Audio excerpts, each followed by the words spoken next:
자율신경 실조증의 증상의 특징은 어떤 정밀 검사를 해도 특정한 원인이 나오지 않는다는 것인데요. 환자분들이 진료실에 오셔서 가장 많이 하시는 말씀이 제가 분명히 너무 아픈데 대학병원에서 CT나 MRI 같은 검사를 해도 아무것도 안 나오니까 정신과 약을 복용하래요. 이런 말씀을 굉장히 많이 하시거든요. 대증 치료를 해서 이 질환들이 모두 나으신 환자분들을 단 한 번도 본 적이 없습니다. 환자분들의 반응이 아주 좋은 치료 방법 중에 하나입니다. 오늘은 제가 대표적으로 소개해드리는 두 가지를 좀 알려드릴게요. 제가 오늘 알려드린 자율신경 건강법 영상을 보지만 마시고 꼭 따라하셨으면 좋겠습니다. 안녕하세요, 지식의 맛 구독자 여러분. 저는 자율신경으로 환자를 치료하는 한의사 박수현 원장이라고 합니다. 저에게 오시는 환자분들께 증상 치료만 해드리는 게 아니라 이분들이 약 없이 또 병원에 오지 않고 스스로 치료를 할 수 있게 해드리는 게 저의 역할이라고 생각하고 있습니다. 그래서 오늘 제 영상을 보시고 많은 분들이 또 약과 병원에서 탈출하실 수 있는데 도움이 되셨으면 좋겠습니다.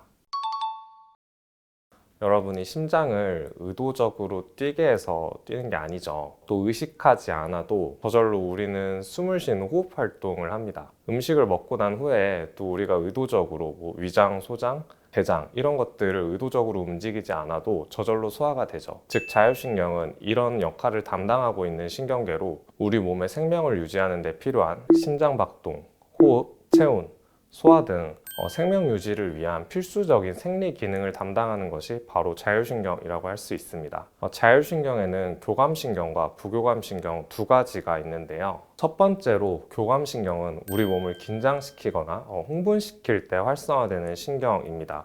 예를 들면 여러분들이 중요한 시험이나 아니면 중요한 면접을 앞두고 있을 때 아니면 어두운 길을 걸어가는데 뒤에서 누군가 쫓아오는 것 같은 공포감이 드는 상황일 때 이럴 때 교감신경이 활성화되는데요. 교감신경은 이런 위기 상황에 활성화돼서 우리가 생명에 위협이 되는 상황을 인지하고 이를 피할 수 있도록 돕는 역할을 하고 있습니다. 그래서 교감신경이 항진될 때는 심장이 두근거리고요. 혈압도 올라가고 체온도 상승하는 경향이 있습니다. 동공도 확대되는데 이는 주위에 위협이 되는 상황을 빠르게 인지하기 위해서거든요. 두 번째로는 부교감신경이 있습니다. 교감신경과 반대로 우리 몸을 휴식시키고 이완시키는 작용을 하는데요. 휴식과 소화를 시키는 신경이라고 생각하시면 됩니다. 여러분들이 밥 먹고 소화시킬 때 아니면 가만히 누워서 쉴 때 멍 때리면서 유튜브나 넷플릭스를 볼 때를 생각해 보시면 그때는 몸이 긴장돼 있지 않죠. 몸이 힘이 굉장히 많이 풀리고 이완되어 있는 상태입니다. 이걸 관장하는 게 바로 부교감신경인데요. 아까 교감신경과는 반대로 부교감신경이 항진되면 심박수가 반대로 좀 떨어집니다. 몸이 이완이 되니까요. 혈압도 낮아지고요. 반대로 동공도 축소됩니다. 이때 소화 기능도 촉진이 되는 경향이 있습니다. 이렇게 보면 교감신경은 좀 나쁜 애 같고 부교감신경은 좋은 애인가 라고 생각하실 수 있는데 그렇지 않습니다. 왜냐하면 우리 몸은 가끔씩은 좀 긴장을 해야 되고 또 반대로 가끔씩은 이완을 해야 되고 긴장과 이완을 둘 다 반복하는 게 가장 건강한 상태거든요. 어떠한 이유에서든 이 두 신경의 균형이 깨지면 우리는 그것을 자율신경 실조증 혹은 자율신경 기능 이상이라고 표현합니다. 자율신경 실조증의 증상의 특징은 어떤 정밀 검사를 해도 특정한 원인이 나오지 않는다는 것인데요. 원인을 알 수 없는 통증이나 두통, 어지럼증, 소화불량이나 역류성 식도염, 심지어 불안장애, 공황장애까지 다방면으로 증상이 나타난다는 것이 특징입니다. 그래서 자율신경 실조증 환자분들이 진료실에 오셔서 가장 많이 하시는 말씀이 원장님, 제가 분명히 너무 아픈데 대학병원에서 CT나 MRI 같은 검사를 해도 아무것도 안 나오니까 결국 교수님이 정신과 약을 복용하래요. 이런 말씀을 굉장히 많이 하시거든요. 실제로 기존 서양의학에서는 어떤 B라는 증상이 나타났다고 했을 때 A라는 원인이 분명히 있다고 가정을 하거든요. 그런데 현대의학에서 현존하는 모든 검사를 해봐도 A라는 원인이 나오지 않으니까 결국 뇌의 문제, 정신의 문제로 치부하고 정신과 약을 복용하도록 권유하는 것입니다. 그런데 이런 분들 중 많은 분들이 자율신경이 그 원인인 경우가 굉장히 많습니다. 교감신경과 부교감신경의 균형이 깨진 것인데요. 대표적인 케이스 두 가지를 한번 살펴볼게요. 아까 교감신경이 뭐라고 말씀드렸죠? 우리 몸을 긴장하고 흥분하게 만드는 신경이었는데, 그러니까 쉽게 생각하면 사람이 하루 종일 안 쉬고 몸에 힘을 꽉 주고 긴장해 있는 상태라고 생각하시면 되거든요. 교감신경이 활성화되면 소화 기능도 억제돼서 만성적인 소화불량을 호소하시기도 하고요. 수족냉증 혹은 다한증을 호소하시기도 합니다. 이렇게 증상이 많이 나타날 때 기존 서양의학의 방식대로 치료를 하게 되면, 예를 들면 두통이 있을 때는 신경과에 가실 거고요. 정서적인 불안감이나 불안장애, 공황장애가 있으니까 정신과에 가셔야 할 거고, 또 소화불량이 있으시니까 내과에 가셔야겠죠. 그런데 저는 이렇게 대증 치료를 해서 이 질환들이 모두 나으신 환자분들을 단 한 번도 본 적이 없습니다. 증상이 생긴 원인이 교감신경의 항진이기 때문에 이 교감신경을 가라앉히는 치료를 해야 증상이 나을 수 있는 것이죠. 두 번째로, 부교감 우세형 자율신경 실조증은 자율신경 실조증이 중기 단계에서 넘어가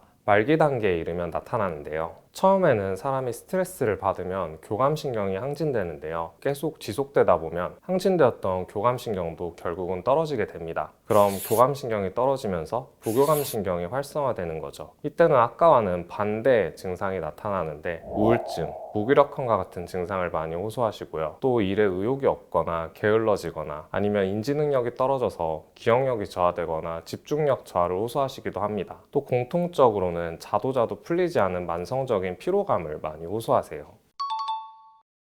제가 생각할 때 자율신경 실조증에 발생하는 원인은 생활습관 때문이거든요. 그래서 저는 습관병이라는 표현을 많이 하는데, 그래서 실제로 내원하시는 환자분들한테도 치료만 받지 마시고 반드시 생활습관을 교정하라고 많이 말씀드립니다. 오늘은 제가 대표적으로 소개해드리는 두 가지를 좀 알려드릴게요. 첫 번째는 노래 부르기입니다. 굉장히 좀 의외죠. 노래 부르기는 교감신경이 항진된 분들에게 굉장히 효과적인데요. 그런데 노래를 부르면 어떤 효과가 있냐면, 발성을 내기 위해서 무의식적으로 깊은 호흡을 하게 되거든요. 이때 하는 복식 호흡이 공황증이나 불안증을 완화시키고 심신을 안정시키는 데 굉장히 도움이 많이 됩니다. 그래서 제가 실제로 진료를 볼 때도 환자분께 혹시 스트레스를 풀 만한 별다른 취미가 혹시 있으신가요? 라고 했을 때, 만약 없다고 하시면 그럼 노래방에서 혼자 노래 연습이라도 하시면 지금 증상이 많이 완화될 거라고 제가 말씀드리거든요. 노래 부르기는 환자분들의 반응이 아주 좋은 치료 방법 중에 하나입니다. 실제로 저도 가끔 스트레스를 받으면 하는 방법이고요. 영상을 보시는 많은 분들도 한번 해보시면 도움이 될 것 같습니다. 밖에 나가는 게 좀 귀찮으신 분들은 또 다른 방법이 있는데, 바로 조교옥입니다. 발의 별명이 제2의 심장이거든요. 발에는 전신으로 이어지는 수많은 혈관과 신경이 분포하고 있습니다. 그래서 발을 따뜻하게 하는 것만으로도 전신의 혈류순환과 신경을 안정시키는 작용을 할 수 있고요. 특히 손발이 차갑거나 다한증이 있으신 분들에게 이 족욕을 많이 추천드리는데요. 같은 원리로 반신욕을 하시는 것도 도움이 많이 됩니다. 족욕할 때 이거 너무 열심히 하실 필요가 없는데, 이거 너무 뜨겁게 하면 오히려 안 좋거든요. 그래서 물의 온도는 한 38도에서 42도 정도로 하시면 좋고, 하루에 한 번 20분 정도 하시면 적당합니다. 그 다음 마지막으로 할 수 있는 건 바른 자세 하기입니다. 많은 분들이 앉아서 생활을 많이 하시는데 이런 자세로 많이 계시거든요. 이런 자세를 장시간 반복하시게 되면 일자목, 거북목, 구분등 같은 체형이 변할 수 있고, 또 경추나 흉추에서 분포하는 자율신경에도 많은 영향을 미칩니다. 그래서 제가 알려드리는 스트레칭 방법은 옆으로 보여드리면, 엄지를 이렇게 잡으시고요. 엄지를 이렇게 들어서 뒤에 뭔가를 좀 누른다는 느낌으로 살짝 이렇게 들어주세요. 이렇게 하면 턱이 저절로 당겨지면서 가슴과 등이 펴지고 요추도 전만을 유지하는 바른 자세가 되거든요. 여기서 주의하셔야 될 점은, 이거를 누른다고 힘을 억지로 주거나 목을 뒤로 이렇게 지나치게 젖히실 필요는 없습니다. 하루에 5초 정도씩만 5번씩 반복해 주셔도 체형을 교정하는 데 많은 도움이 되세요. 제가 오늘 알려드린 자율신경 건강법, 노래 부르기, 족욕, 스트레칭, 영상을 보지만 마시고 꼭 따라 하셨으면 좋겠습니다. 일단 좋은 음식에 대해 이야기하기 전에 절대 먹으면 안 되는 음식 한 가지만 설명해 드리면, 정제당을 반드시 끊으셔야 합니다. 정제당은 여러분이 알고 계시는 설탕을 생각하시면 되고, 이 설탕은 체내에 염증을 일으키고 비만을 유발할 뿐만 아니라, 안 그래도 몸이 긴장되고 흥분되시는 분들은 이 정제당을 먹으시면 두통이나 불면증, 불안장애나 공황장애 같은 증상이 훨씬 더 심해질 수 있어요. 그래서 일단 먼저 끊어야 되는 음식 한 가지를 먼저 설명해 드리고, 자율신경 실조증에 도움이 되는 대표적인 음식 한 가지를 고르라고 하면 바로 계피입니다. 계피의 주성분은 신나말데하이드라고 하는데요. 흔히 시나몬으로 많이 알려져 있죠. 계피에서 나는 독특한 향과 맛이 바로 신나말데히드 성분 때문입니다. 신나말데하이드는 염증을 완화시키는 항염증 작용을 하고요. 또 세균이나 곰팡이를 억제하는 향균, 항바이러스 작용이 있어서 혈류순환을 개선하고 스트레스 수치를 낮추는 효과가 있습니다. 또 계피의 유게놀, 폴리페놀 성분은 항산화 작용을 해서 혈류 순환을 돕고 신경을 안정시키는 효과가 있어요. 만성적인 피로감을 호소하시는 분들도 이 계피를 드시면 증상이 호전되는데 도움이 될 수 있습니다. 이 계피는 그냥 차로 드셔도 괜찮고요.